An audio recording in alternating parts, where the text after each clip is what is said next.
It's with a heavy heart and a broken heart that we are dedicating this vlog to Randy Unruh of the Cleanery in Albuquerque, New Mexico.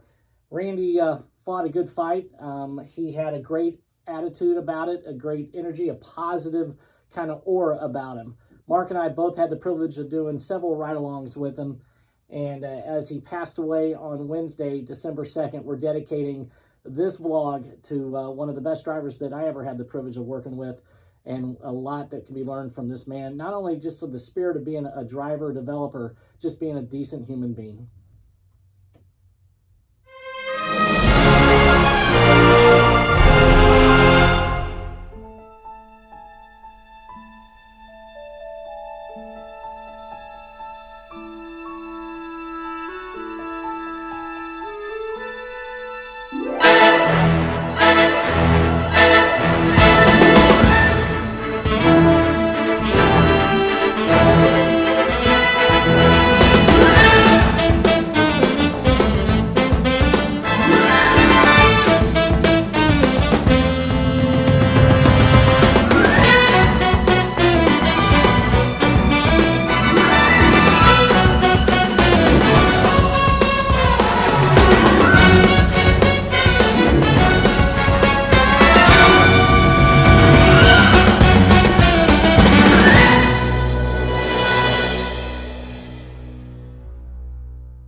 Welcome to the vlog. James Boyce with the Route Pros. This is a replay of our webinar that we had a little bit of a technical difficulty. So appreciate those that did get on. Appreciate all the comments we got from it. So for those that were late to the party or missed it, we are going to do a kind of a live taped replay. Pretty much the same topic. Got our notes here. Got some more notes, so you're going to get a little bit extra added on. So if you did see this, watch it again. Not really, this is going to be an in-house vlog. So, wash, dry, fold, definitely the hottest topic of 2020, obviously, when it comes to what dry cleaners should be doing, trying to do. We've been talking about this for a while. But the number one thing that I really challenge people over and over again is discuss the importance of doing something right. So what we've done here with our Route Pro clients is taking the best practices, and not just clients. We've talked to other people outside of our circle. And also what we've done here at Route Pro University or Dry Cleaning to You. As you know, Dry Cleaning to You is kind of our guinea pig for marketing, point of sales before, procedures, marketing pieces, sales strategies, sales styles, sales pitch, COVID sales, all that. So one of the things we really wanted to dive in, since I haven't been traveling much, is I wanted to take a hold of this wash, dry, fold. We've been experimenting with all the different pricing before, but I wanted to try to take it to a next level. We took over another route that dropped about 75%. The individual kind of, when COVID hit, kind of panicked, took a couple of weeks off, moved everybody to on-demand, changed it. It's a nightmare. But we've been able to strategize and rebuild this. And really, I have focused mainly on wash, dry, fold for our topic of conversation today. Here's the deal. Wash, dry, fold has been around for a while. The delivery idea has been around. Obviously, it was around back when your great-grandfather maybe owned the dry cleaner. But let's talk about what we've learned so far. Route Pro survey results. Question number one, how do you price this? Very, very common question we've had. What is the pricing? Now, for the Route Pro members that we surveyed, almost all of them were per pound. Only one had per bag, and this is with about 46 responses. Had about 15 other people respond as well outside our circle. But for members, only one really did per bag only. There's been a couple combinations of some, but most of them said most of their customers are coming with the per pound perspective. We did have somebody that kind of has this hybrid subscription with bag, various items, very, very tiered type of deal. We're starting to see that, and so this has been a very hot topic that people have been asking us about. So I decided to really let's hit all these head on, and we've experimented with these here in Kansas City. What I've noticed when it comes to what the price you're getting, we're seeing $1.39 to the $3.15 per pound range. This does include baggage kind of thrown in there. Mostly we're seeing an average range of $1.75 to as high as $2.50. A lot of people are at that $2.50 range. Really excited to hear. There's a lot of people that are below. We start off at $1.75, and we're right below that $2.50 here in Kansas City. But that average number that I saw was really $1.95, which is kind of funny because that's one that we were stuck at for a while. Did not want to go over that. But when I got the results from everybody, we're kind of hearing this range. I mean, that's a broad range. But the number you're probably looking for, maybe again, maybe a little market based on your market, you know, what your demographics are getting. I'm seeing this $1.50 to $1.75 to $2.50 range for wash, dry, fold. We're seeing how we're getting new customers. Number two, how are we acquiring? And I really was specific with this new wash, dry, fold customer. Not necessarily just new customers, but new wash, dry, fold, which could be new customers to you, or what we find is most of the people are getting them from their counter or their route customers. I feel like a weatherman here. They're getting them from their counter or from their existing route. And we're going to talk about this really in depth and a lot more what the conversation is going to look at. They're getting it from selling, cold calling, whether it's businesses or residential. Kind of interesting, you know, obviously, you know, we try not to do a lot of commercial routes with dry cleaning because it's kind of a hassle, but there's some commercial accounts we can get I think you should go for. And then word of mouth seems to be the third, you know, referrals. I noticed this right away about when March was hitting and we really started doing wash, dry, fold here.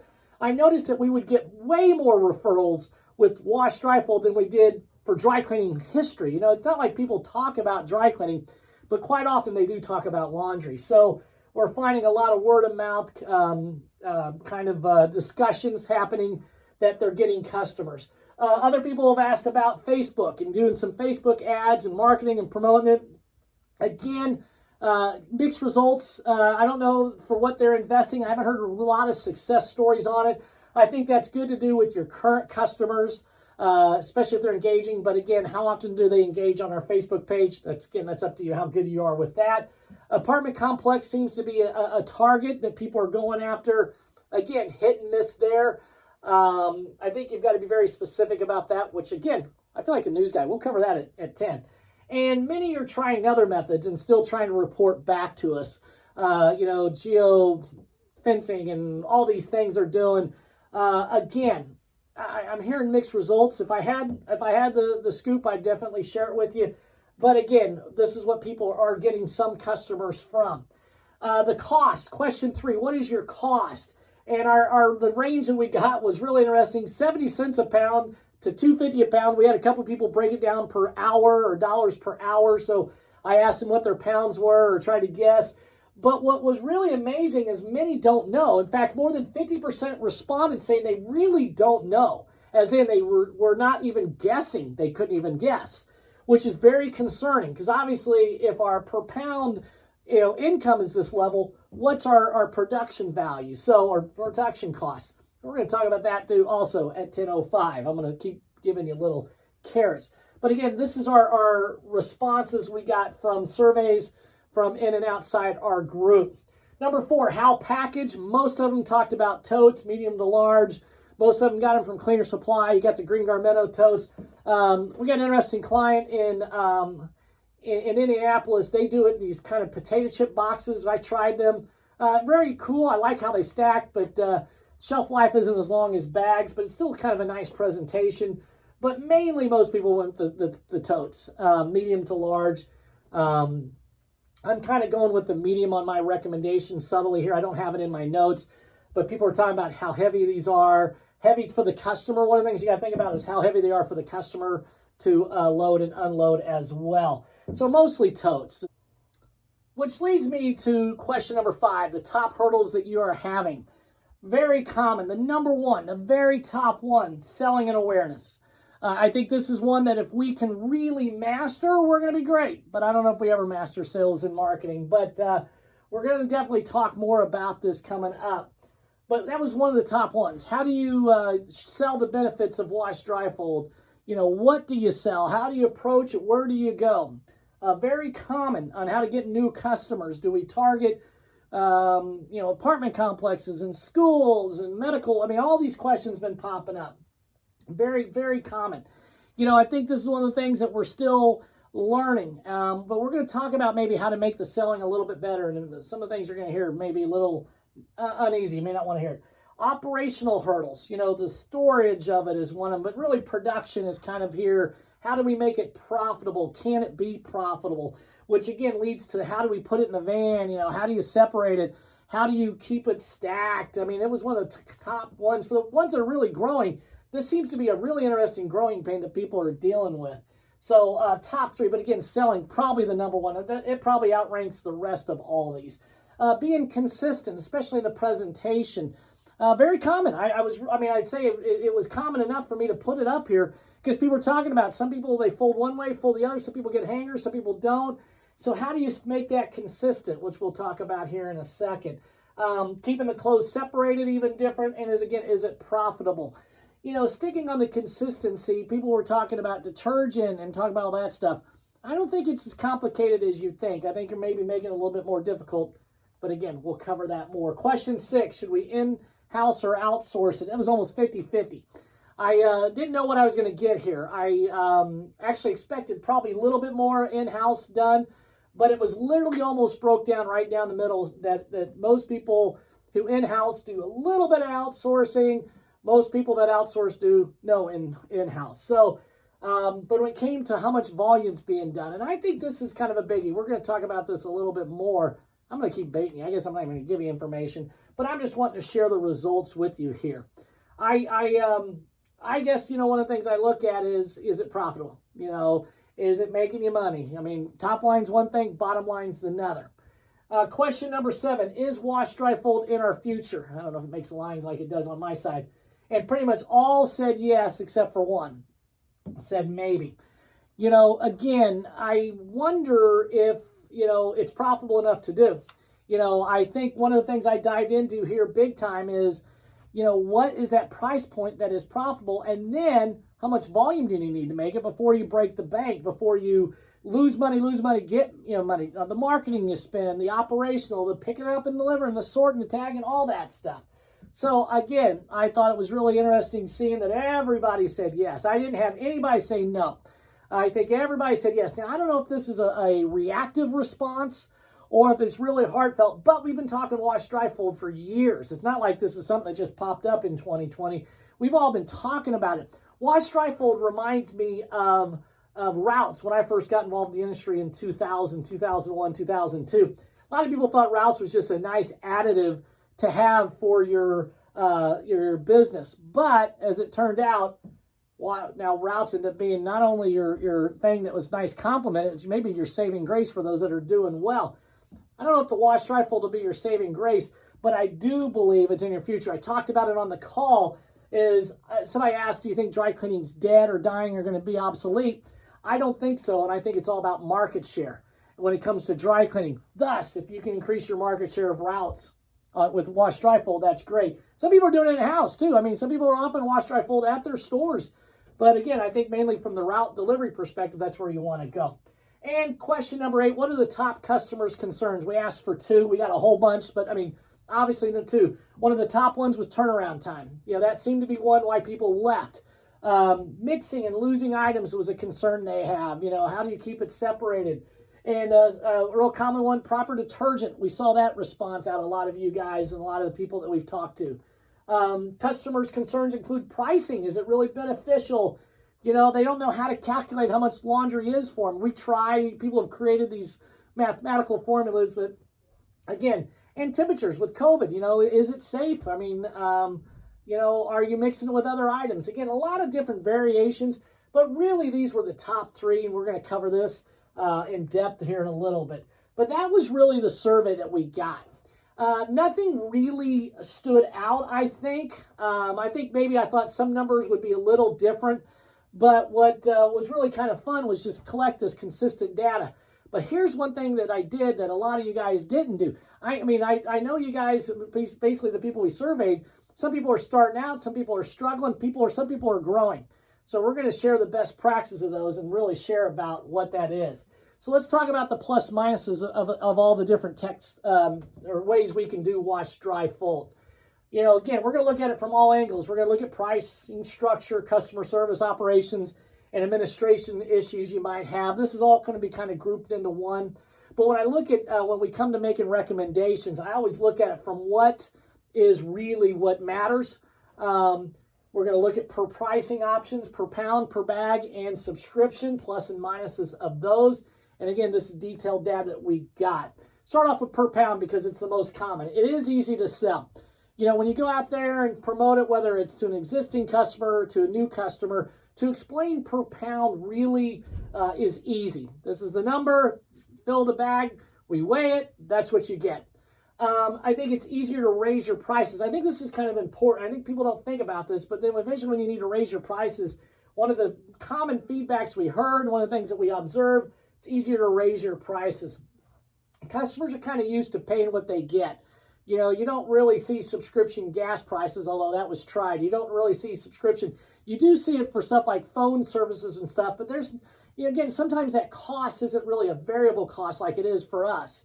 So again, sometimes you got to look at what subscription pricing you paid for, and does it cost them any more or less if they overuse it or underuse it, or if there's limitations. And then customers tend to likely to complain a little bit more, or less likely to complain when their trends are off, which we'll cover here in a little bit.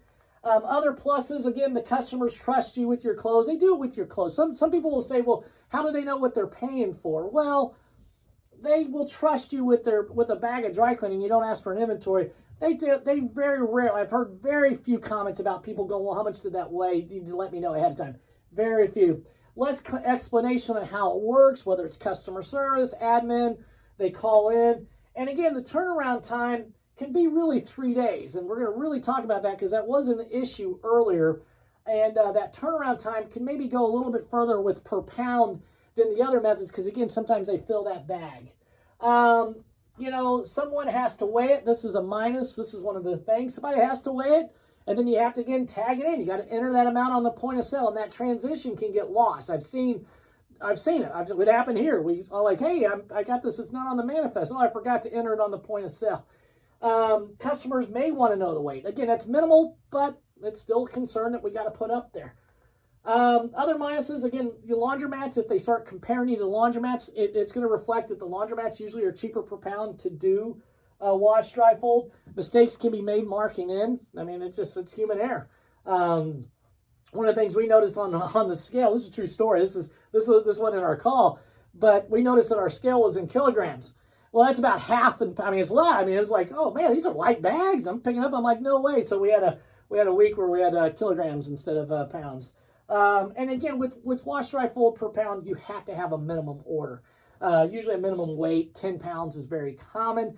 I think it depends. This depends on your dollar amount. If you're less than $2 a pound, I've been recommending that you go with 12-pound minimum, you know, or at least a 10. If you're around that 250, I think you can go with an 8-pound minimum, but you definitely got to have a minimum order. When it comes per bag, again, it's also easy to sell. We experienced that a little bit. No weighing in. You just say, hey, here's a bag, enter it. Still, there's that process of entering, but again, it is easy. Consumers know what they're paying. They know that they're paying per bag. They're less likely to complain, again, when their trends are off. And that's what happens. Laundry is a trend thing. I mean, dry cleaning is too, but laundry definitely is, because it could be volume-based if they're busy, if their kids come home from the weekend from college, if they are sweating more. I mean, there's all kinds of variables where I see increase and decrease trends in laundry.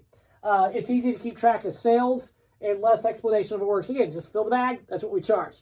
Again, I think that's really important when it comes to the selling and customer service end. Some of the minuses, they will try to fill that bag. They will fill that bag. They will overfill that bag. They will request a quicker turnaround. This is a very, very common one. I think what's really challenging is that I wonder if this is a hurdle, which we'll talk about later. But they usually fill the bag and they say, hey, we're out of clothes. When are we going to get this back? And they complain, you know, if it's a lighter day and all of a sudden you still charge them the same amount. One of the things that happened, this is kind of a merge between the two. People tend to do laundry when they start running out of the clothes. That's when they usually do laundry at home. And so what they'll do is they'll fill the bag, and they overfill it. They need a second bag, then they'll call and get a second bag, or they'll use a second bag, but it won't be as full. Then they're trying to match it with your pickup and delivery days, and this is where we get a little bit more complaining. We experienced that more than once here. We actually gave them a medium and a large bag, had different pricing on that. I think a lot of people have tried that. It never fails. The counter person would charge them for the heavier bag or the lighter bag. So I went to one size bag. I got rid of the 2-size bag thing because of that. Other minuses, again, per pound could be usually less. Your income, if they really fill it, then all of a sudden a 30 bag that's 30 pounds is now $1 a pound. This is where I've seen people that were doing it outside before who did per bag stop doing it because of this. Price increase is definitely noticeable. And again, customer service, you'll feel more. There's more. That should be more instead of must. Customer service fields. Subscription pluses. Easier to keep track of sales. Obviously, boom, we're wiping it. And again, people have different subscription we've seen. Steady flow of revenue. That's nice. We all like that. And no weighing in and marking. It's pretty simple. There's you go. A lot of common pluses that we see. Some minuses real quick. Your per pound's usually lower unless they forget. If they miss their trends, they do complain more. I noticed when we had 2 people that were on subscription when we were testing this early on, and we noticed it just kept, hey, can you give me 50% off? Or, hey, I didn't use you. Why'd you charge my, and then the times they overfill it, and then you have to charge them extra, they throw it upset there too. What we noticed is the attrition rate was definitely higher. We were losing more customers per subscription. So, and I'm not the only one. This is, data that people that have done subscription in the past shared the same information with me. Consistent income doesn't always mean consistent profit.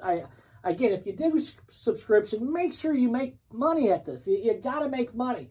Price increase is more noticeable, and of course, it's harder to sell and explain. Again, keep in mind, if our drivers are out there doing the route developing and trying to explain the subscription, I mean, we challenge with it. I guess I joked I couldn't sell newspapers and or magazine subscription when I was a kid. Maybe that's why I struggle with it. But this isn't my data. This is also other people's data as well. So the bottom line to you as we wrap up part 1 of this wash, dry, fold, what is more important and what works best for you? When people ask me about the 3 options, about per bag and per pound and per subscription, I look at it in these ways. You got to sell it. You got to have customer service issues, concerns, and again, are you being profitable? I mean, obviously that's the number one. You got to be profitable. And what we found with all the data we collected, the most profitable one was per pound. The one that was growing, the people that are growing their routes the most. Now again, we success stories everywhere, but the more, we're talking dramatically more, again, per pound. So, but what works best for you? Maybe if you have different market share, if you have different markets or different demographics, maybe one works better than you. But what's more important to you, making money or growing? Obviously, you got to make this worth doing. So that is the end of part 1. Thus endeth the lesson of wash, dry, fold. Stay tuned for part 2 coming right up.